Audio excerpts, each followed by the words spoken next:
soldering iron. A powerful tool. Those who wield it are granted the ability to bond metals at the molecular level.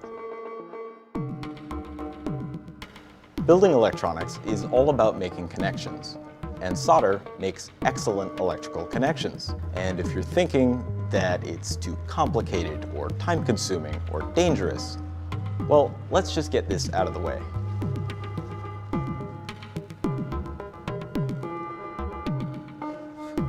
It's not. It helps to understand that solder isn't some type of hot metal glue.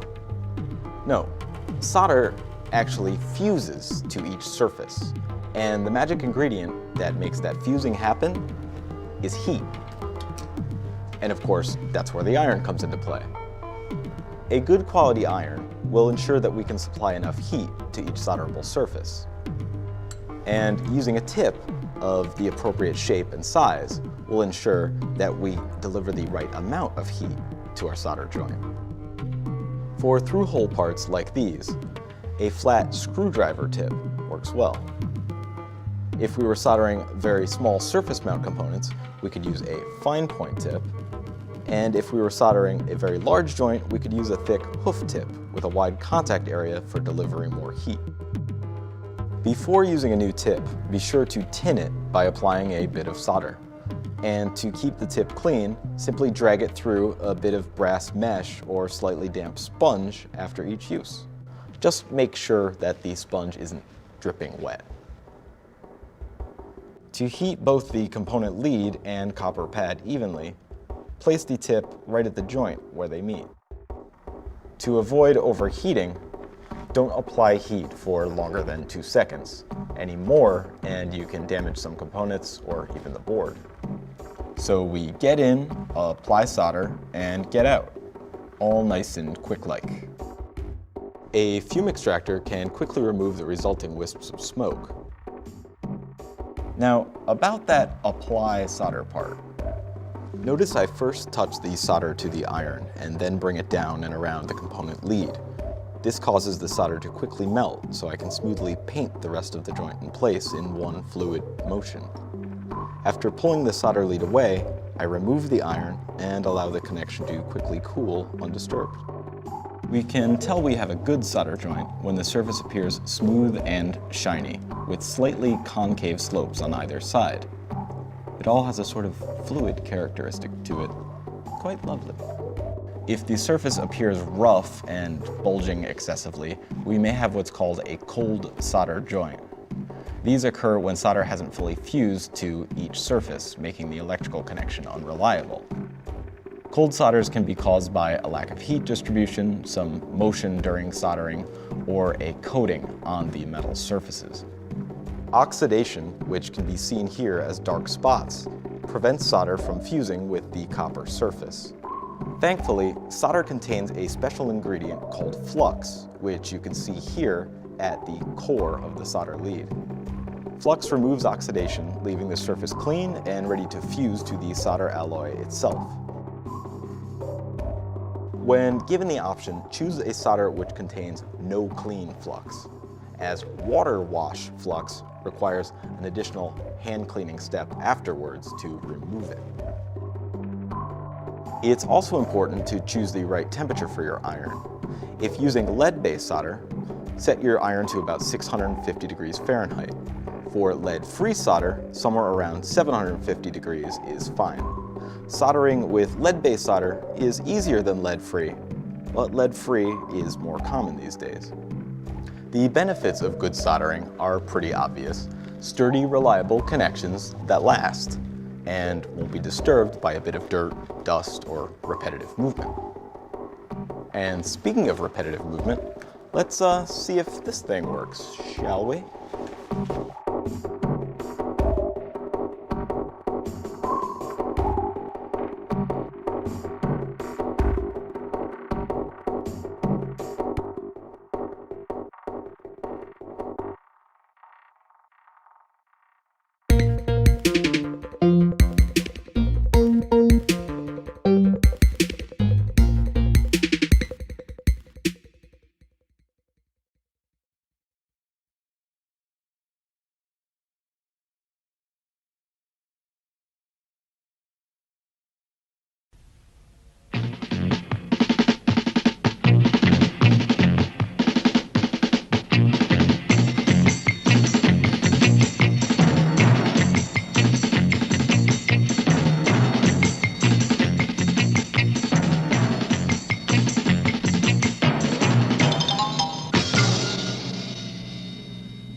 If there is one basic task in electronics, one most critical skill to be mastered, this is it: soldering. To most people, soldering is a very simple thing. A hot iron and a little solder, that's about it. If we're just soldering a couple of pipes together, well, maybe. But soldering printed circuit boards, that's another matter altogether. Today, soldering has reached the level of a fine art, and it's become a vital one in many fields. It came into its own with the space age, when incredible amounts of raw power had to be put under precise electronic control. Everything depended on how reliable every one of these little soldered connections were. High reliability is what spelled ultimate success or failure. And it was not only for ventures like this. It had been demanded in many other settings as well. Anywhere that information was vital, when human lives depended on it, and there was no room for failure. Roger, Denver, with 41,000 feet. Today, all of us depend upon and expect high reliability. It's no longer just in the very sophisticated systems like this one. Okay, negative. American 178, contact Los Angeles Center, 128.8, good day. We now find it everywhere, in the common things we count with, in the computer systems of business and government, and in all the kinds of consumer goods that incorporate electronic circuits. Your dial is set at 780. They've become part of our everyday life, and we expect them to work right. With all of them, a basic procedure is the making of a reliable solder connection. And how to do it is what you're about to learn. We're going to watch an expert go through all the basic techniques you need to know, and then you'll have a chance to practice them on your own materials. Let me show you what we're going to cover. First, we'll take a look at solder itself, the basic material in the process, and we'll see what it contains. We'll also find out about flux, what it does, and the proper kind to use. We'll cover what actually happens when you solder, the meaning of wetting action, and the necessary role flux plays in removing oxides. And soldering irons. You'll learn not only how to match them to the job, but also the many factors other than just tip temperature that affect how fast heat gets into the work. You'll learn what WPI stands for, one of the secrets of real craftsmanship. And you'll learn how to recognize good solder joints and bad ones, what makes them acceptable or unacceptable, and what are each of the characteristics of the preferred solder joint. The components we'll be working with are the ones you'll encounter in today's electronics, on both single and double-sided circuit boards, with various types of terminals and connecting wires. After we watch how to solder each one of them, then you'll do it, developing professional skill as you go along. And for your permanent reference, we have a student's handbook available. It provides further detail on each of the topics we're going to cover. So let's begin, and we'll start with the process itself, connecting two pieces of metal together to form a reliable electrical path. Why solder them in the first place? We could put them together with nuts and bolts like this, but then we've got two problems. First, we can't be assured of a good contact to begin with, and then later, vibration will probably work it loose. Second, oxidation or corrosion will be continually occurring on the surfaces. This will progressively decrease the electrical conduction between the two. A soldered connection does away with both of these problems. There's no movement and no surface to oxidize. We formed a continuous conductive path from one to the other. What makes it possible are some very unusual properties of solder itself. So let us look at how it's made. Solder is a metal alloy made by combining tin and lead in different proportions. Here, the proportions are equal, so it's known as 50-50 solder, 50% tin and 50% lead. A 60-40 solder would consist of 60% tin and 40% lead. You can find these percentages marked on the various types of solder available, and sometimes only the tin percentage is shown. The striking fact about solder is its low melting point. Pure lead has a melting point of 620 degrees Fahrenheit. Pure tin, a melting point of 450 degrees. But when you combine them into a 50-50 solder, the melting point drops to 420 degrees, lower than either of the two metals alone. And other ratios of solder have their own particular melting points. With most combinations, melting does not take place all at once. 50-50 solder begins to melt at 361 degrees, but it's not fully melted until the temperature reaches 420 degrees. Between these two temperatures, the solder exists in a plastic or semi-liquid state. Some of it, but not all of it, has melted. The plastic range is different for other combinations of tin and lead. With 60-40 solder, the range is much smaller than it is for the 50-50. And here is a special case, the 63-37 ratio, known as eutectic solder. It has practically no plastic range and melts almost instantly at 361 degrees. The most commonly used solder in electronics is the 60-40 type. But because of its plastic range, you need to be very careful and not move the lead during cool down, which causes a disturbed joint looking like this one. Notice that the solder has a rough, irregular appearance and looks dull instead of bright and shiny. It's one of the types of unacceptable joints that we'll see in a few minutes. Under some circumstances, minimal heat may be desired, and it may be difficult to maintain stable leads during cooling. This is where eutectic solder is used, since it cools very rapidly from a liquid to a solid state. To someone watching the soldering process for the first time, it looks like the solder simply sticks the metals together, like some hot melt glue. But what actually happens is far different. As the hot solder comes into contact with the copper surface, a metal solvent action takes place. The solder dissolves and penetrates the copper surface. The molecules of solder and copper blend together to form a new metal alloy, one that's part copper and part solder, with characteristics all its own. This solvent action is called the wetting action. Wetting can only occur if the surface of the copper is free from dirt and from any oxide film that forms when the metal is exposed to air, and the solder and work surface have to have reached the proper temperature.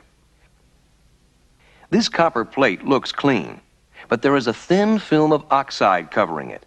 When you apply solder, it acts like a drop of water on an oily surface. The solder does not come into contact with the copper. No solvent action takes place, and the solder can easily be removed. To have a good solder bond, the oxide must be removed and prevented from occurring during the soldering process. For this, flux is used. When it melts, it will remove the thin film of oxide. The solder now flows, and the wetting action can take place. When the metal cools, it is a solid mass, one that is mechanically and electrically continuous and cannot be scraped off. Many types of flux are available, in paste and liquid form. The fluxes used in electronic work are basically rosin in a modified form and may contain mild activators in some cases to accelerate their action. When flux is cool, it is relatively non-corrosive and non-conductive. But when heated to its melted state, it then becomes sufficiently active to remove all the surface oxides and carry them away during soldering. Many of the types of fluxes available have an acid base and should never be used for electronic repair.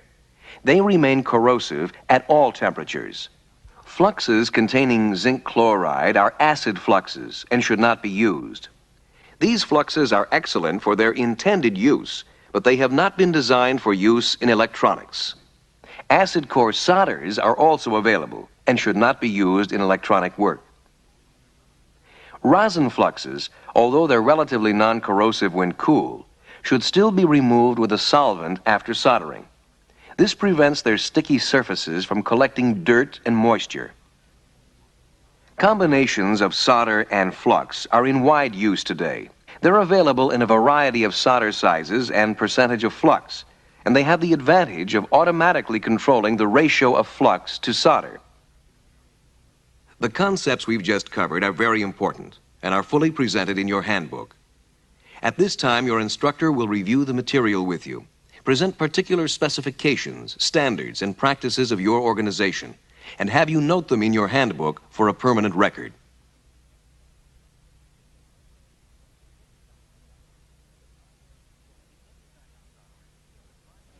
In any kind of soldering, the primary requirement, beyond the solder itself, is the use of heat.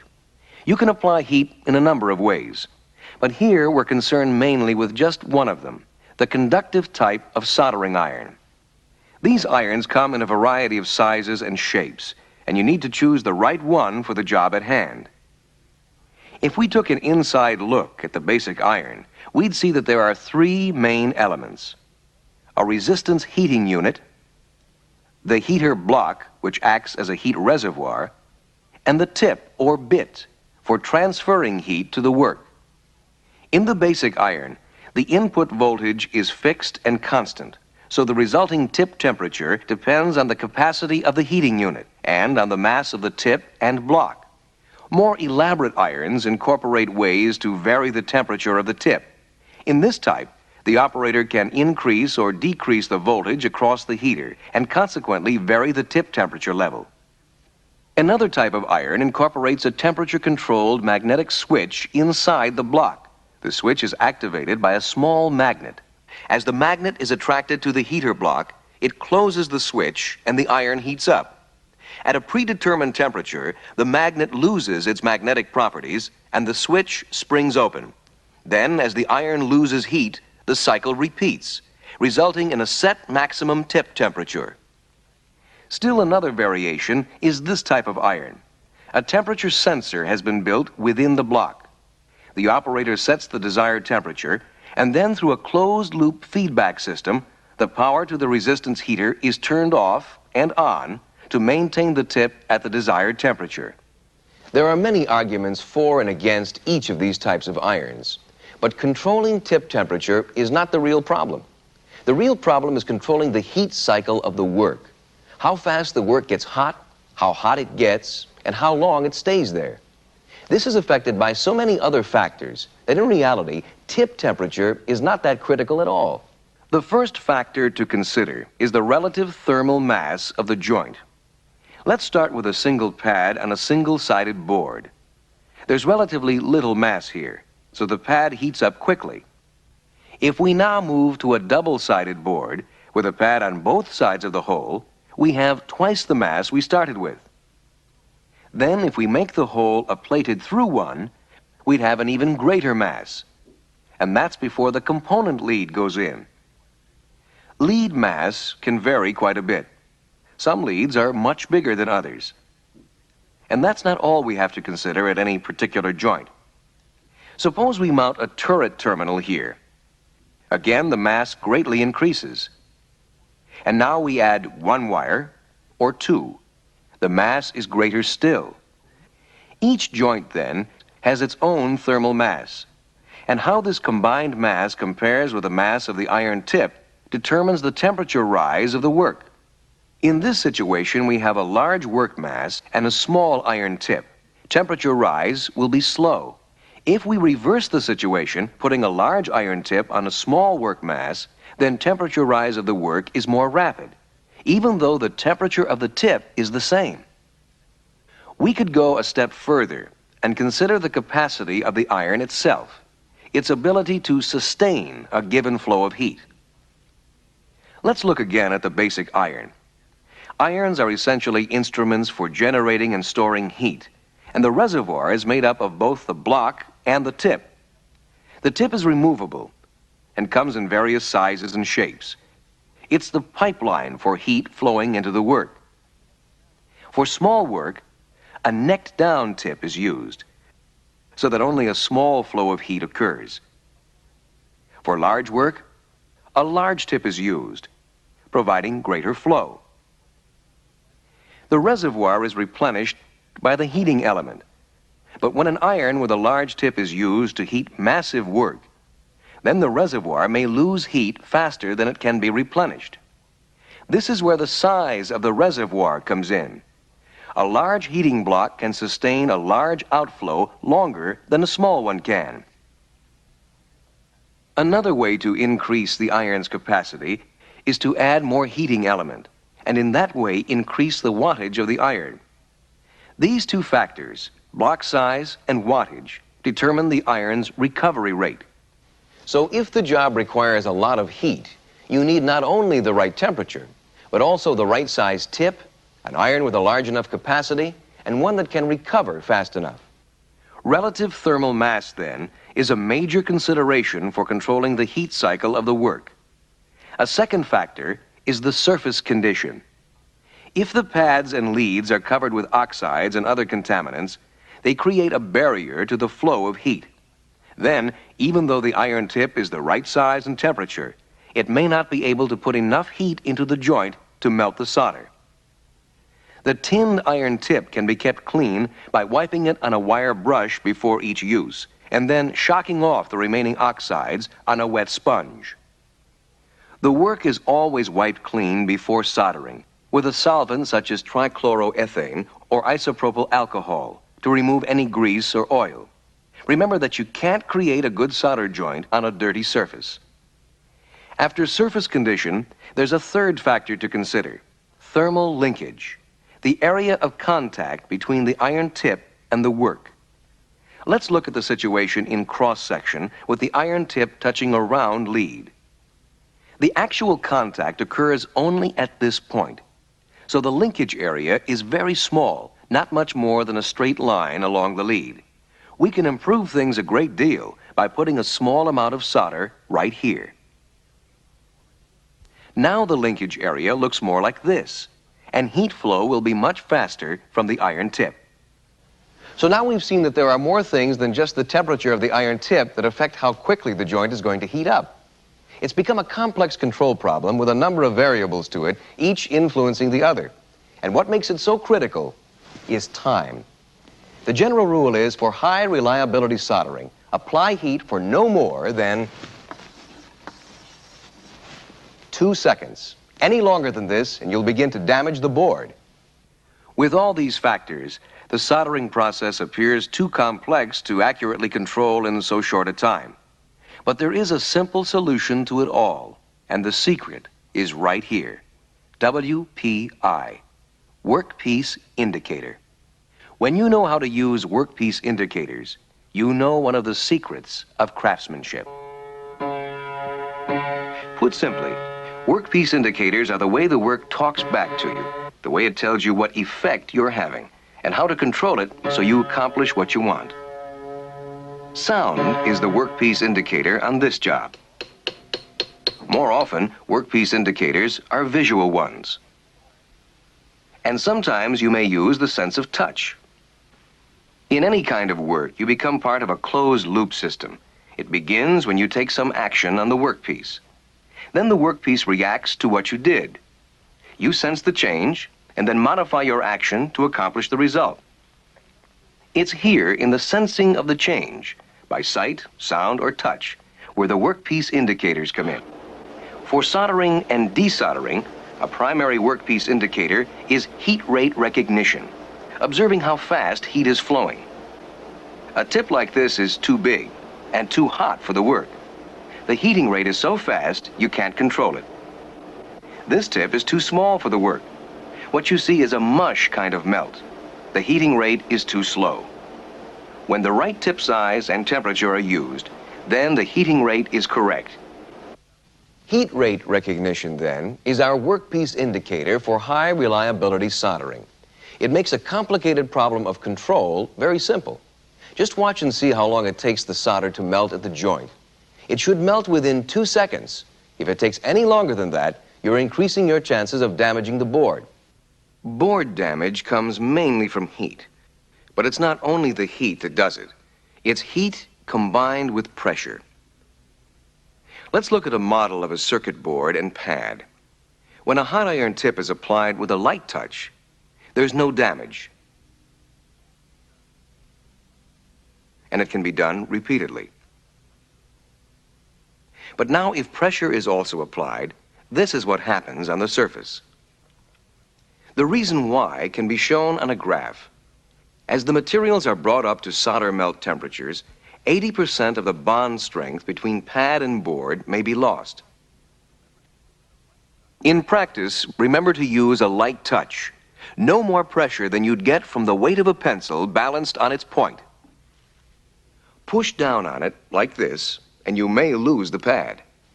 A general rule for preventing overheating is to get in and get out as fast as you can. That means using the hottest iron you can react to. one that gives you a 1 to 2 second dwell time on the particular joint you're soldering.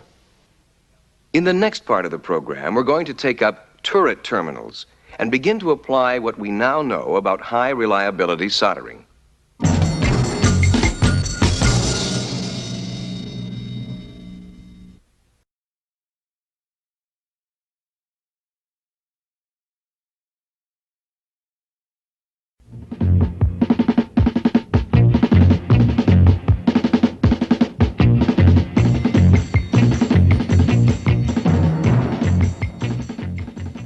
You've covered all the basics now, so we're ready to watch the techniques themselves. A good all-around iron to have is a 30-watt pencil type with changeable tips. The larger size tip will be used first. It's fully inserted and tightened into place. While the tip is heating up, cord solder is held against it until the tip is tinned. Between uses, the iron is kept in its cubby. First, we'll show you how to solder leads to turret terminals. And since the wires are insulated ones, they will first have to be stripped and tinned. Stripping can be done in several ways. One way is with a mechanical stripper. This kind, if it's been properly calibrated to control the depth of the cut, can provide a clean strip and do it without nicking the wire. This type of stripper should not be used. The V-shaped notches in the blades do not conform to a round wire, and nicking the wire is the usual result. Using a knife blade to cut the insulation is another unacceptable method. It's almost certain to damage the wire. A safer and more versatile tool is the thermal stripper, which has a pair of heated tips for melting or softening the insulation rather than cutting it. Teflon insulation is as easy to strip as PVC with a thermal stripper. In use, the stop block assembly is first adjusted to give the proper stripped length. Then the thermal stripper is plugged into a power source, and the tip temperature is set, depending upon the type of insulation on the wire. High for Teflon, lower for PVC. The heating of the tips is controlled by a foot switch. When the switch is depressed, power goes to the tips, heating them instantly. When the switch is released, they rapidly cool. This gives the operator precise control over when the heat starts and how long it stays on. The wire is inserted and held lightly, and the foot switch depressed to melt the insulation. The tool or wire is rotated as penetration occurs. The advantage of a thermal stripper is that it reduces the chances of nicking the wire and safely removes all common types of insulation. It can be used on various types of plastic and on wires of varying thickness, including shielded cable. Before using the iron each time, it is cleaned by first wiping it on a non-contaminating wire brush made of stainless steel. Then it's touched lightly and quickly on a wet sponge. The brush removes any scale or solder residue that may be on the tip. Still there, however, is a thin film of oxide, and the wet sponge is used to shock them off, leaving the surface bright and clean. Tinning the wires is the next step, and there's a simple technique for doing that. Notice how the wire is moved across the iron tip, first toward the insulation, and then away from it and off the end. When done this way, no solder will be pushed up under the insulation. Remember, there should always be a gap left between the end of the insulation and the beginning of the tinning. Using a pair of chain-nosed or round-nosed pliers, the tinned end is now formed, the loop is cut, the wire placed in position for soldering. The actual size of the loop will vary, depending on the specifications for the particular job. The loop may be a 180-degree one, which makes removal easy, or it may be as much as 360 degrees. We recommend a 270-degree wrap to ensure a tight mechanical connection before soldering. When only one wire is placed on a terminal, it is placed in the lower section, flat down against the base. In this way, any mechanical stresses will be transmitted to the board, not the terminal. If two wires are connected, they are brought in from the same side and positioned so that insulated portions of the wires are in contact, one on top of the other. Note the insulation gap that's been left in the wire. This is done so that during soldering, the insulation won't melt into the wire. Now let's watch the soldering. First in real time, and you'll see there are 4 basic steps involved.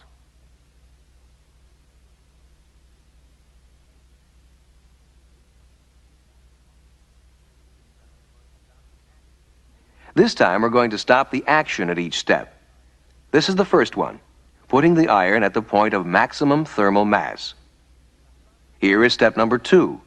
A solder bridge is made to increase the thermal linkage between tip and work. Step number 3. Solder is applied on the opposite side from the iron. It's painted on and then removed while the iron's still there. Step 4. Now the iron is withdrawn with a wiping motion.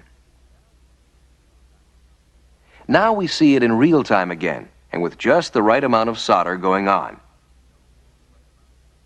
How do we know this is the right amount? What do we look for when judging a solder joint? First, we remove all the flux so that we can examine the joint. This is the way a good solder joint looks. It's bright and shiny, and the solder has feathered out smoothly, showing good wetting action along all the elements of the joint. The area on the side is known as a fillet, and on a good solder joint, the fillet is always slightly concave. This joint is unacceptable because there's too little solder. The joint may otherwise look good, but there's too little solder on it for acceptable mechanical strength. Also unacceptable is the joint with excess solder. The fillets here are convex, not concave, and the outline of the wire has been hidden in a mound of solder. Soldering for inspectability is a basic rule to follow. It means soldering so that when you're finished, you're still able to see the outline of the individual strands of wire in the joint. This joint has been soldered for inspectability. In this case, there's too much solder on the joint. The outline is gone, and the true condition of the joint cannot be determined.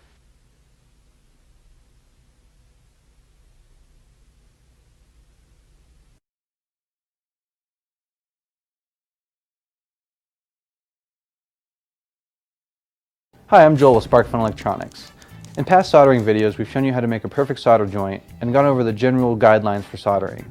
In today's video, we're going to go over some more advanced soldering techniques, as well as some troubleshooting tips. So let's get started. One of the first and most important things to learn when soldering is to make the solder work for you. As you solder more and more, you'll learn to control the way the solder flows.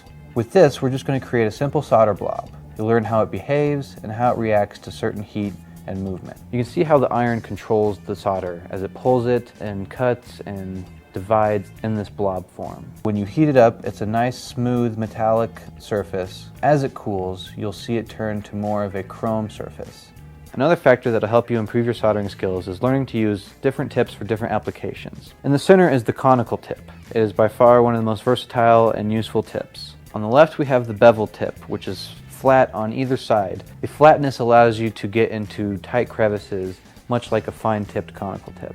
On the right, we have the hoof tip. The hoof tip is much more suited for SMD soldering, which we will go over in another video. Here we have two different gauge solders. On the left, we have a larger width, smaller gauge solder, and on the right, we have a smaller width, larger gauge solder. Here we're going to solder a barrel jack onto an Arduino Pro. For soldering on this type of component, both sizes of solder would work. However, as you can see, the larger width, smaller gauge solder makes it easier and faster to solder the barrel jack on. As with any solder joint, be sure to apply heat to both the leg and the pad as you're soldering, and simply let the solder flow into the through hole.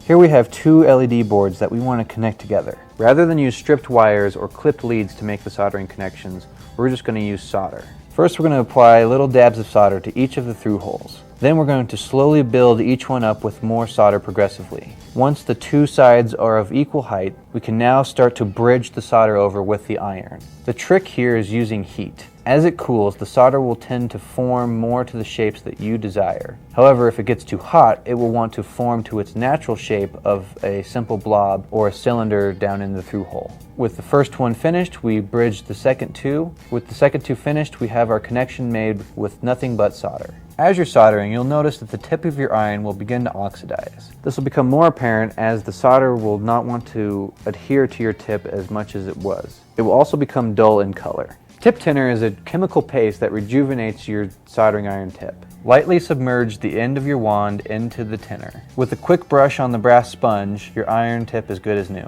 With extended use of a soldering iron, the tip will deteriorate and develop holes. Once this happens, the tip should be replaced as soon as possible.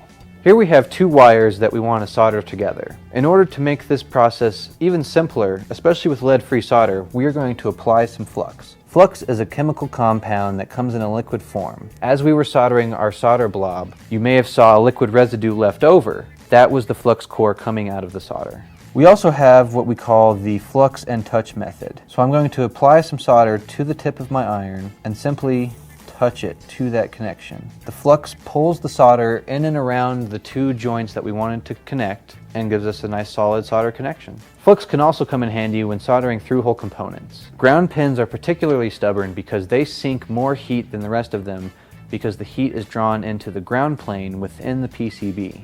To remedy this, we simply dab some flux onto that stubborn pin and apply more heat to get a perfect solder joint.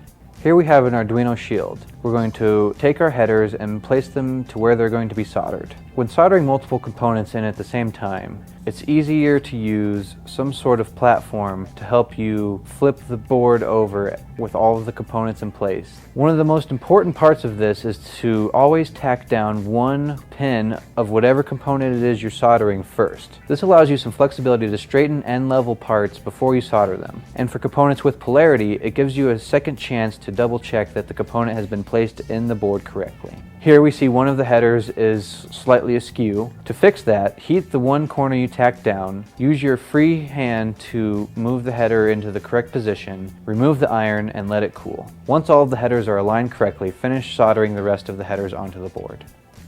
One of the most important things to keep in mind when through-hole soldering is to work from the lowest profile part to the highest profile parts. The purpose of this is to make it easier to solder on each component. Components like resistors and ICs tend to not stick up very far from the surface of the PCB. If you solder on all the tall components first, the lower profile parts are going to want to fall out as you solder them. On this particular board, the 7-segment display and the IC are of equivalent height, so we soldered them on at the same time. The push buttons were also all equal height, so we soldered them on. Lastly, we will show you the two highest profile parts, the switch and the buzzer. Just as before, we solder each one on, attacking one leg down first to ensure that they are properly aligned and level. Once they are, we finish the solder up and we have a completed through-hole board. If you happen to not work from lowest to highest, there is a trick for keeping components in place. Bending the legs of the components allows them to stay in place as you solder. The trick is to only bend them a little so the part stays in place, but not so far that the legs will be difficult to trim when you're finished. We want to solder one leg of each component first so that we can go back and push them down so they are all level. Once they are all level, we go back and solder the other remaining legs. While soldering, there's plenty of room for error. I've placed two jumpers here on the headers. All you need is a little bit of solder wick and a clean iron tip. Placing the solder wick in between the two pins and heating it with the iron sucks up the excess solder. Be sure to remove the solder wick quickly as it will dry and stick to the pins. Cold solder joints happen when heat is not displaced correctly and is either concentrated on the leg of the component or the through hole, thus leading to an uneven solder joint. Some cold solder joints miss the connection entirely, whereas some merely fill in half of the hole. Both of these can be remedied by using the flux technique we showed earlier. Simply dab the flux pin on the cold solder joint, heat it with the tip, and apply more solder if necessary. Here we have an LED that has been placed incorrectly. Using the iron, we heat both of the legs simultaneously. Using tweezers, we can pull the LED as we heat up both legs. You can also use hemostats to get a better grip on the component you're pulling out. Once the component has been pulled out, you'll notice that there's still excess solder left in the through holes. One of the more common tools used to remove this excess solder is called a solder vacuum or a solder sucker. The easiest method is to apply heat to one side of the hole while using the vacuum on the other side. Another way to use the vacuum is to trigger it from the same side that you are heating. This is a little trickier as you must heat the hole, remove your iron tip quickly, and then trigger the vacuum. We can now put the LED back in. If there is excess solder left on the component you pulled out, simply use solder wick to clear off that solder to fit it back into the holes. I hope you enjoyed these techniques and tips, and I hope they help you in your future soldering endeavors. Thanks for watching.